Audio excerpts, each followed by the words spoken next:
Assalamualaikum warahmatullahi wabarakatuh.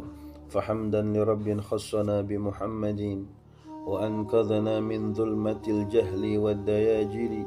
Walhamdulillahi alladhi hadana bi 'abdihi al-mukhtar man da'ana ilayhi bil idni wa qad nadana. Labbaika ya man dallana wa hadana. Sallallahu wa sallam wa baraka alaihi wa ala alihi. والحمد لله الذي جمعنا في هذا المجمع الكريم والحمد لله الذي جمعنا في هذه المناسبة المباركة.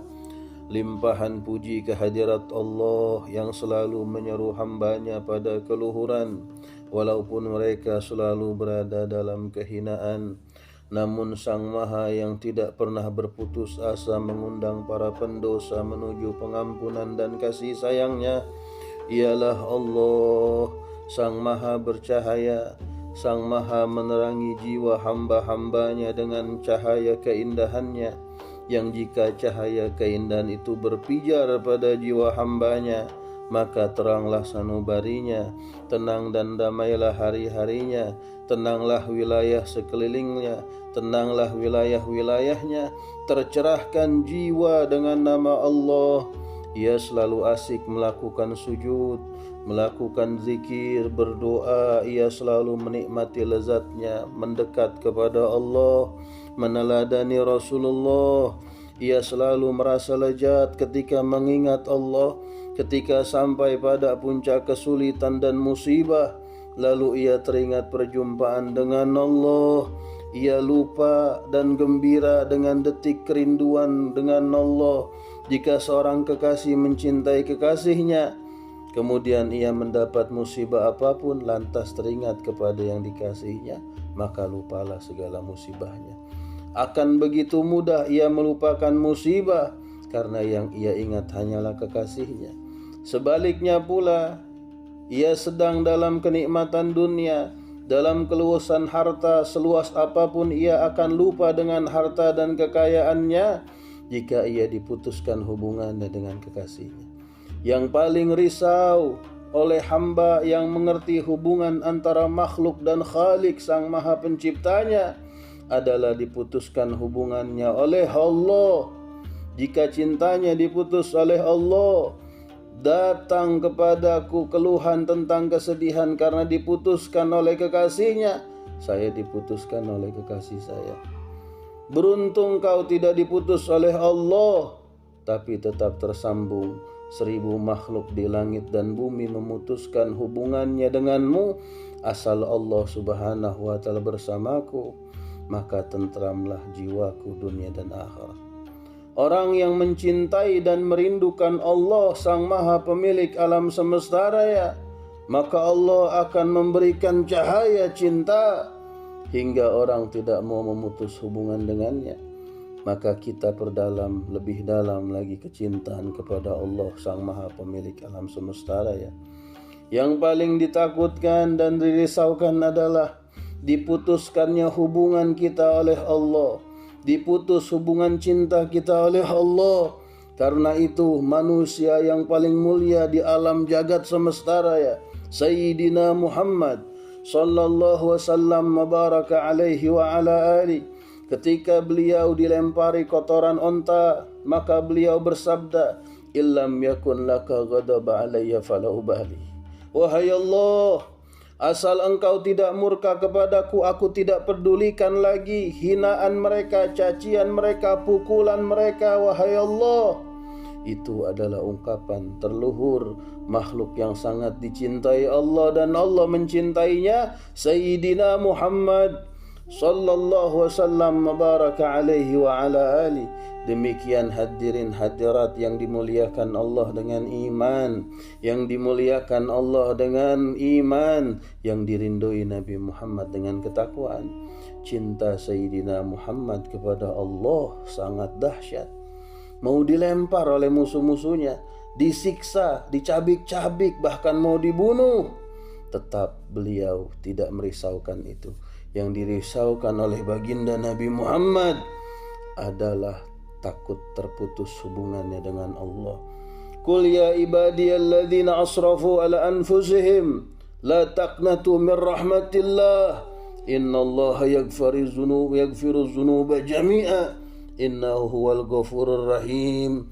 Surat Al-Jumu'ah ayat 53. Wallahu a'lam bil haqiqatil muradi. Allah berfirman, hai hamba-hambaku yang melampaui batas terhadap diri mereka sendiri dalam dosa, janganlah kamu putus asa dari rahmat Allah.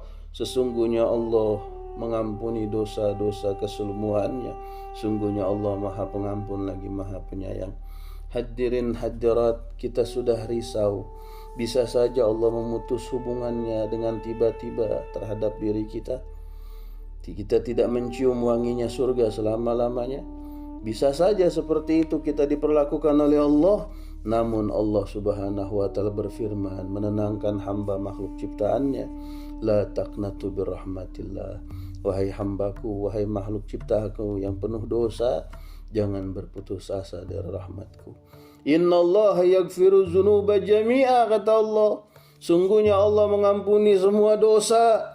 Hadirin hadirat, inilah indahnya Rabbul Alamin, Tuhanku dan Tuhan kalian, Sang Maha Pencipta alam semesta raya, yang senantiasa terus menerus tidak pernah putus asa menunggu dan menanti taubat kita. Was-sama'i zatil buruj wal yaumil maw'ud wa syahidi wa mashhud kutila ashabul ukhdud an-nari zatil waqud. Surat Al-Buruj ayat 1-5. Demi langit yang mempunyai gugusan bintang, dan hari yang dijanjikan, dan yang menyaksikan, dan yang disaksikan, binasa dan terlaknatlah orang-orang yang membuat parit. Was-sama'i zatil buruj, demi langit yang mempunyai gugusan bintang. Al-Buruj adalah bintang yang berpijar dengan cahaya dan berpijar dari cahaya bintang yang lainnya, dan termasuk meteor, yaitu bintang yang melintas dengan cepatnya. Kesemuan itu disebut Al-Buruj, demi yang menyimpan berjuta triliunan bintang dan planet.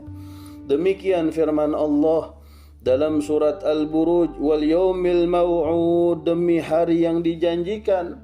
Apa hari yang dijanjikan oleh Allah? Adalah hari kiamat, adalah surga dan neraka. Telah dijanjikan oleh Allah. Surga tempat kenikmatan abadi, neraka tempat kehinaan dan siksaan yang abadi. Wa syahidi wa mashhud, dan demi yang menyaksikan dan yang disaksikan. Para ahli tafsir, imam-imam ahli tafsir, banyak yang menafsirkan makna syahid masyhud sebagai mengatakan, sebagian ulama saleh ahli tafsir mengatakan hari Arafah dan hari Jumat. Dan sebagian lagi ulama tafsir memaknai bahwa makna asyahid menyaksikan Allah, dan masyhud yang disaksikan adalah makhluk-makhluknya. Kutila ashabul ukhdud, binasalah orang-orang yang membuat parit. Di sini akan kami jelaskan riwayat sahih Al-Imam Muslim tentang seorang anak kecil yang sangat saleh berkata kepada seorang tukang sihir yang tua renta, kepada raja, aku sudah tua renta dan tak lama lagi aku akan mati. Maka tolong carilah anak muda atau anak kecil untuk kuajarkan sihirku dan kuwariskan ilmu supaya bisa berbakti kepadamu. Maka raja mencari anak kecil yang baik, cerdas, kemudian dibawa dan belajar kepada tukang sihir. Anak ini sudah belajar juga pada seorang rahib ulama di masa itu. Karena ini adalah perintah raja, maka ia pun datang. Karena dia masih kecil, tiap kali datang menjumpai tukang sihir itu, ia menampar tukang sihir itu yang sudah tua, lalu pergi. Maka orang-orang mengatakan anak ini kurang ajar. Tukang sihir berkata, sudah biarkan saja. Namanya juga anak kecil. Hari kedua berbuat begitu lagi. Si anak kecil menampar si tukang sihir. Si tukang sihir berkata, wahai raja, carikan anak yang lain saja, karena aku mempunyai firasat anak itu akan membawa kejahatan bagi kerajaan. Anak kecil ini terus belajar kepada rahib, sehingga ia menjadi anak yang saleh, yang dimuliakan oleh Allah, dan doanya mustajab. Semua orang yang datang kepadanya meminta doa dikabulkan oleh Allah. Ada di antara mereka yang buta, sembuh butanya. Ada yang tidak bisa bicara, akhirnya bisa bicara. Ada yang lumpuh, sembuh dari lumpuhnya. Semua hajat dikabulkan setelah meminta doa pada anak kecil itu. Maka seorang biasa duduk bersama raja, dia seorang yang buta, ia penasaran. Kemudian pulang meminta doa pada anak kecil itu. Ia pun didoakan oleh anak kecil itu, maka si buta pun sembuh. Kemudian orang ini balik kepada raja berkata, "Kamu kan yang biasa duduk bersamaku. Kamu kan buta." Orang itu menjawab, "Iya, dulu aku buta tapi sekarang sembuh." Raja bertanya lagi, "Siapa yang menyembuhkanmu?" Ia berkata, "Allah Subhanahu wa ta'ala." "Maksudnya ada Tuhan selain aku?" kata raja. "Tentu Allah Subhanahu wa ta'ala." "Bukan engkau raja?" "Tentu Allah Subhanahu wa ta'ala." Maka raja pun marah. Ditangkaplah orang ini, teman yang selalu duduk menemani, disiksa, ditanya, "Dari mana kau dapat ajaran ini yang mengatakan bahwa Tuhan adalah Allah?" Maka ia pun akhirnya berkata, "Aku belajar dari anak kecil itu," dan meminta doa darinya. Maka anak kecil itu ditanya, "Belajar dari mana kau, wahai anak kecil?" Dia menjawab, "Aku belajar pada rahib." Maka rahib pun ditangkap dan ketiganya pun dikumpulkan. Pertama rahib yang ditanya, "Kau menjadi biang dari ajaran ini, mau tinggal kepercayaan yang mengatakan Tuhan Allah kembali pada ajaranku bahwa aku adalah Tuhan? Kalau tidak, aku akan membunuhmu." Maka rahib menjawab, "Aku tidak akan menyembahmu. Tuhanku tetap Allah." Maka rahib itu digergaji tubuhnya, dibelah keduanya palanya, digergaji, tidak disembelih langsung karena supaya terasa pedihnya. Kemudian raja melihat orang yang kedua, yang buta, yang menjadi sembuh, berkata, "Wahai temanku, kau telah melihat siksa yang begitu pedih, perih, begitu menyiksa. Kau mau seperti itu? Atau kau mau kembali pada ajaranku?" Orang itu berkata, "Tuhanku Allah." Maka ia pun digergaji, tinggallah anak kecil itu. Anak kecil ini raja tidak berani, karena kalau raja perbuat seperti itu pada anak kecil, rakyatnya akan protes. Maka anak kecil dibebaskan. Lalu raja memanggil anak kecil yang seumuran dia, berkata, "Kalau kalian ajak anak ini ke atas gunung, kalian kuberi dinar, kuberi mata uang dinar, mata uang dirham. Sesampai di puncak gunung, jatuhkan ia ke jurang." Pasukan raja mengikutinya bersama mereka. Sampai di atas gunung, anak kecil itu sudah mempunyai firasat bahwa ia akan dicelakakan. Maka ia berdoa kepada Allah, "Wahai Allah, lindungi aku dari mereka." Maka gunung pun terguncang dan semuanya wafat kecuali anak kecil ini. Anak kecil itu kembali pada raja. Namanya anak kecil, kalau orang dewasa pasti dia lari menjauhi raja. Raja terkejut melihat anak kecil itu. Kembali Seraya bertanya, "Mana teman-temanmu? Mana pasukanku?" Pasukan raja yang mengawalnya pada kemana? "Semuanya mati di gunung, hanya aku yang selamat. Allah penyelamat aku," jawab anak itu. Kemudian raja berkata, "Ya sudah, sana kamu pulang." Lalu raja berkata kepada orang yang di atas usianya, "Berapa pasukannya? Ajak ia main ke laut, sampai di tengah laut, masukkan ia ke dalam tong besar, dan tenggelamkan ia di laut, lalu kalian pulang." Maka anak kecil ini dibawa ke laut, sampai di laut, dimasukkan ke dalam tong. Lantas anak kecil itu berdoa pada Allah, "Ya Allah, lindungi aku dari mereka." Maka Allah menjadikan gelombang lautan yang sangat dahsyat, menenggelamkan semua tong yang memang berisi udara, belum diberi pemberat, yang mana tong tersebut memang sedianya untuk mematikan anak kecil tersebut. Mengambang tong itu sampai ke tepi pantai. Selamat anak kecil ini, diselamatkan oleh Allah Subhanahu wa ta'ala tanpa celaka sedikit pun. Maka ia balik kepada raja. Raja kaget melihat anak itu kembali dan bertanya, "Mana temanmu yang lain?" Anak itu menjawab, "Semua mati tenggelam di laut, hanya aku selamat. Allah yang selamatkan aku." Maka raja terdiam. Kemudian anak kecil ini berkata, "Wahai raja, jika kau ingin membunuh aku, maka taati perintahku. Kalau kau tidak taat perintahku, kau tidak akan bisa membunuhku." Maka raja taat dan berkata, "Ya sudah, apa yang kau perintah?" Raja pun taat kepada anak kecil itu, yang menyembah Allah Subhanahu wa ta'ala. Anak kecil itu berkata, "Kau kumpulkan semua rakyatmu, lalu ikat aku di sebuah tiang, kemudian panah aku dengan panah milikku.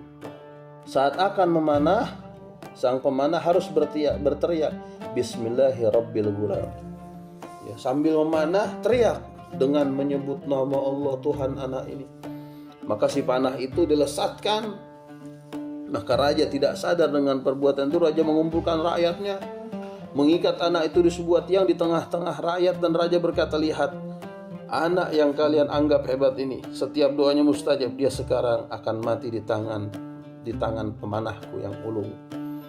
Maka saat memanah, sang pemanah itu sudah diperintah untuk berteriak, Bismillahirrabbilgulam. Maka si ahli pemanah itu berteriak sambil melesatkan anak panah itu, mengatakan Bismillah dengan menyebut nama Allah, Rabbil Gulam, Tuhan anak kecil ini.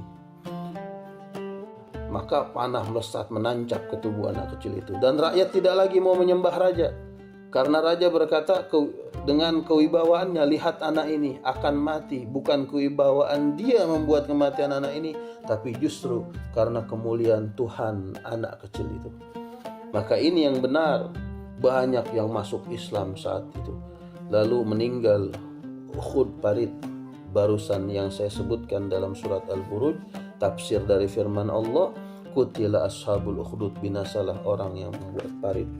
Masya Allah, tabarakallah. Ukhdud yang disebut parit besar isi kayu bakar dan dinyalakan apinya, maka orang tidak mau meninggalkan agama yang mereka anut, yaitu agama Allah, maka akan dibakar, dilempar ke dalam parit. Asy-Syaikh Al-Imam At-Tabari, seorang ulama besar kekasih Allah Subhanahu wa taala, penulis tafsir dunia, tafsir Imam Tabari, di dalam tafsirnya menjelaskan bahwa ketika kejadian itu Allah mewafatkan mereka sebelum ia tersentuh api.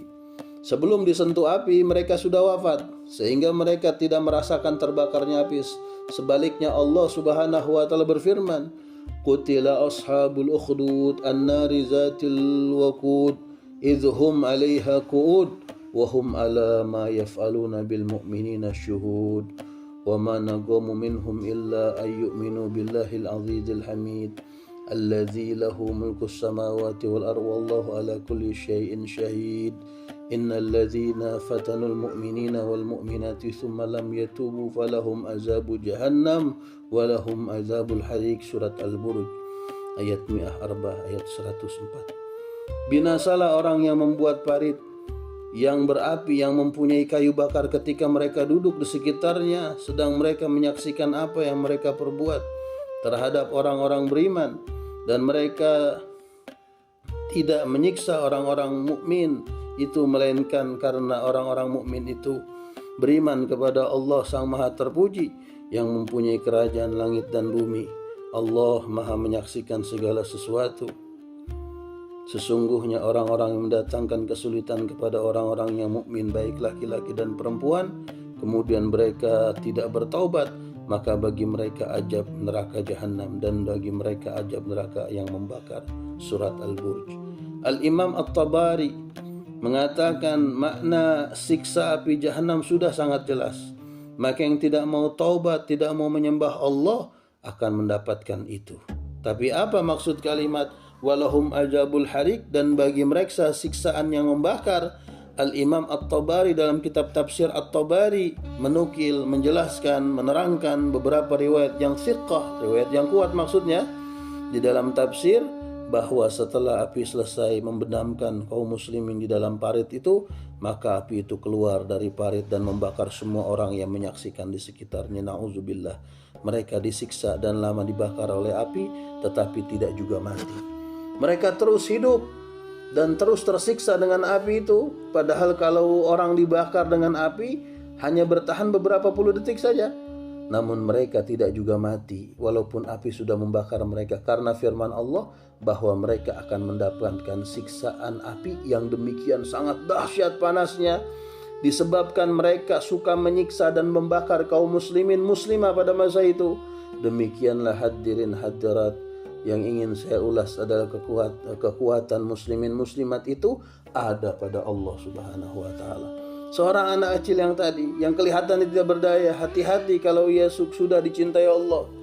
Kalau seorang sudah dicintai oleh Allah, Allah menjadi kekuatannya, Allah menjadi sandarannya. Hadirin hadirat yang dimuliakan Allah, inilah jiwa yang mulia, yang suci.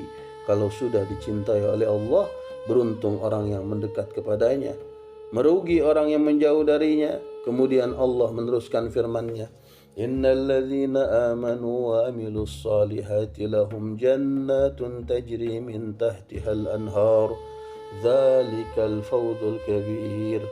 Wallahu a'lam bil haqiqatil muradih. Allah berfirman dalam surat Al-Buruj ayat 11, sesungguhnya orang-orang beriman dan yang mengerjakan amal-amal saleh, bagi mereka surga yang kekal abadi yang mengalir di bawahnya sungai-sungai. Itulah keberuntungan yang besar. Surat Al-Buruj ayat 11. Hadirin hadirat, tawaran ilahi menawarkan ini kepada kita, dan tentunya semua kita yang hadir berharap untuk melihat surganya Allah. Semoga Allah yang maha agung, yang maha memiliki langit dan bumi, memiliki kerajaan alam semesta raya, memastikan seluruh dari kita yang hadir, yang duduk di majlis ilmi, duduk istiqamah bersama ulama di masjid dan majlis ilmu, meraih surganya Allah Subhanahu wa taala, dijauhi dari aneka ragam siksaan, dijauhi dari segala fitnah dunia dan akhirat. Hadirin hadirat yang dimuliakan Allah, baginda Nabi Muhammad Rasulullah sallallahu wasallam mubaraka alaihi wa ala ali, di dalam Sahih Al-Bukhari berkaitan dengan firman Allah. Allah Subhanahu wa taala berfirman, innama yakhshallahu min ibadihil ulama. Surat Al-Fatir ayat 28. Dalam surat Fatir ayat 28, Allah berfirman, sesungguhnya yang paling takut kepada Allah di antara hamba-hambanya hanyalah ulama. Ulama siapa yang dimaksud? Ulama saleh, bukan ulama saleh. Ada ulama hasanah, ada ulama su'. Ada ulama yang baik, ada yang tidak baik. Namun yang dimaksud innama yakhshallahu min ibadihil ulama ini adalah ulama yang saleh.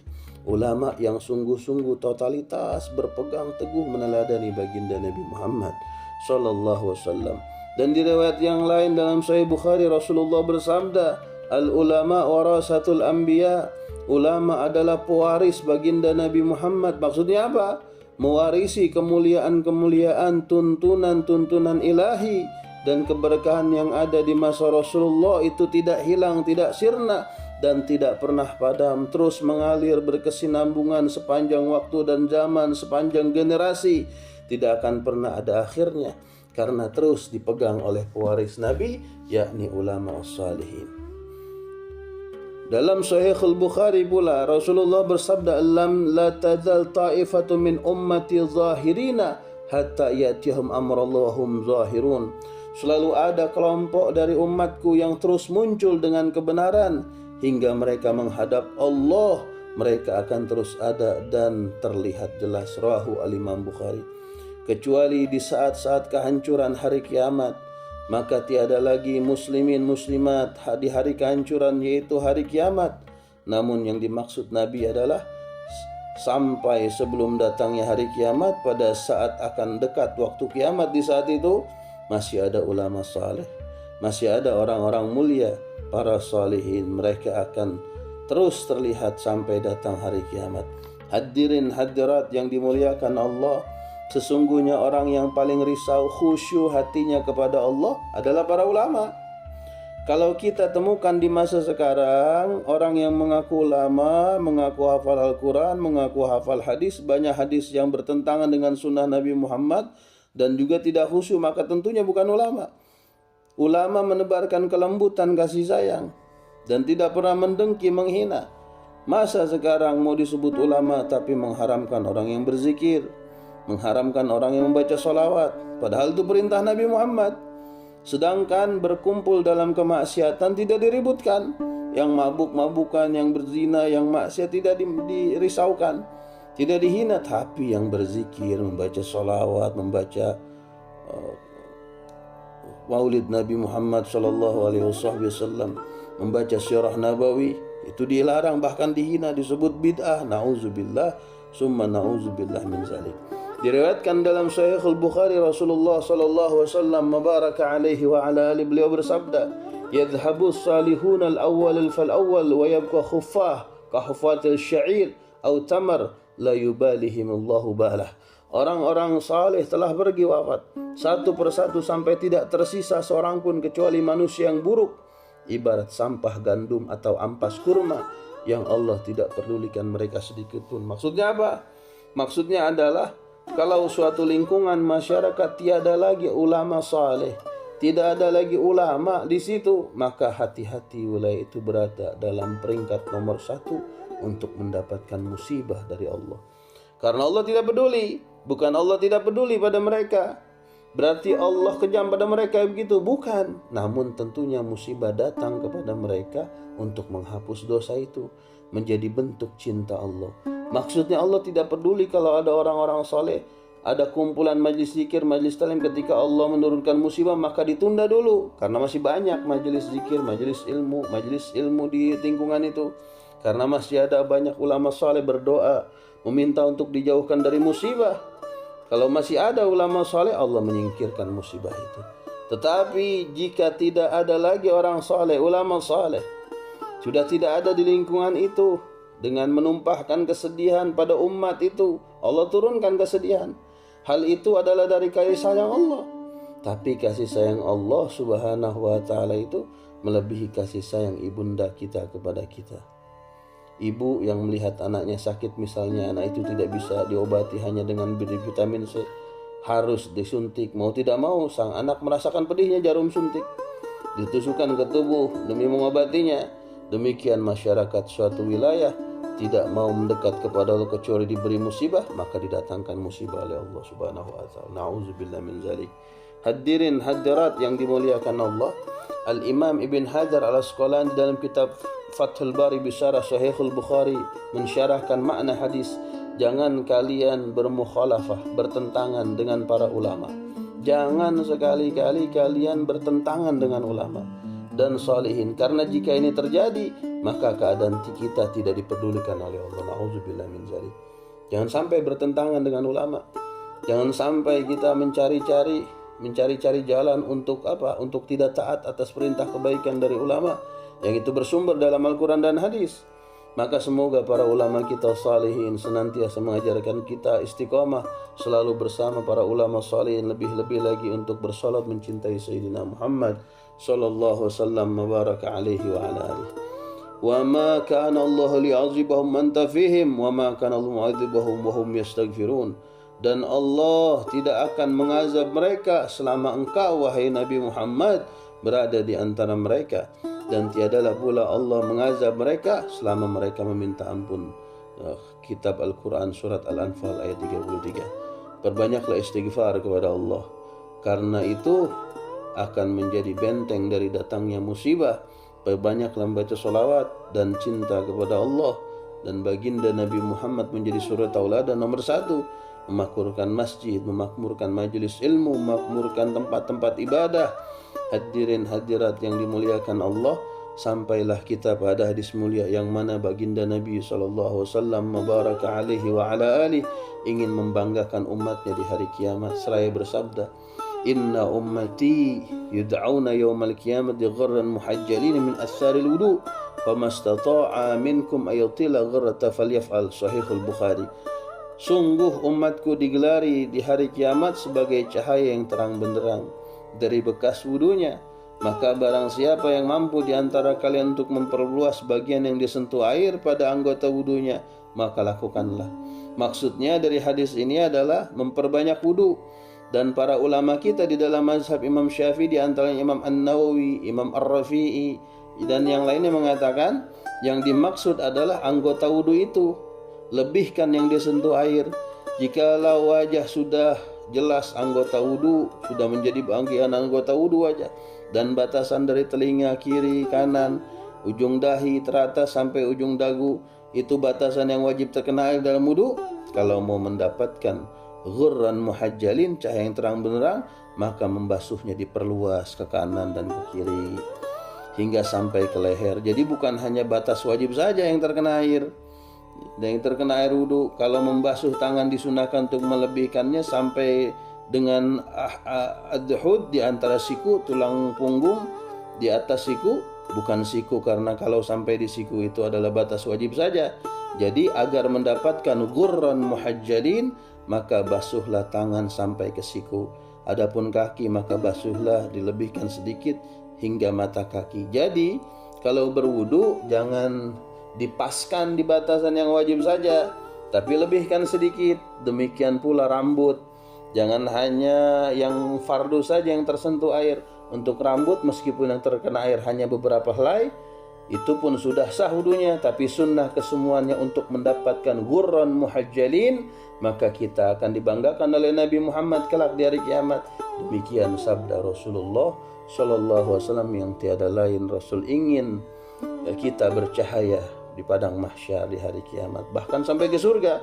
Rasul ingin kita indah, tampan, cantik di hari kiamat karena bekas air wudu. Ghurran muhajjalin di hari kiamat. Ghurran adalah salah satu bintang seperti nujum, bintang yang berpijar. Muhajjalin itu berpijar dengan cahaya yang sangat terang benderang. Indahnya sang Nabi memberitahu perhiasan yang memperindah wajah kita di hari kiamat, yaitu dengan memperbanyak wudu, dan wudu menghapus dosa. Hadirin hadirat yang dimuliakan Allah, dengan iman dirindukan Rasul dengan ketakwaan. Nabi kita selalu menginginkan kita pada suatu yang paling mulia, pada hal-hal yang paling indah.